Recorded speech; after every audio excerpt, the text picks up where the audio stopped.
some more data and analyze that data, and then so on and so on and so on until you reach this saturation, nice little jargony word, basically means you're not learning anything new. You sort of feel like, okay, now I've got it all, I understand it.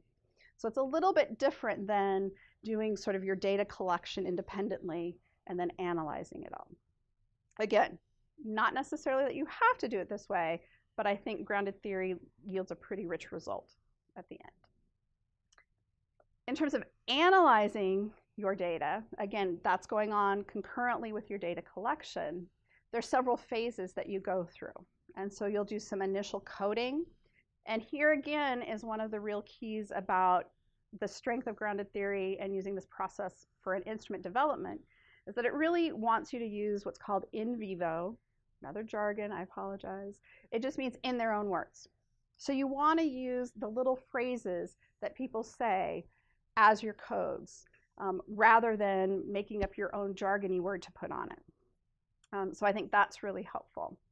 Then you go back through your data, and you're getting more data and more data and more data, and you're sort of selecting and organizing that data into those initial sort of groupings, getting close to starting to look like a theoretical model.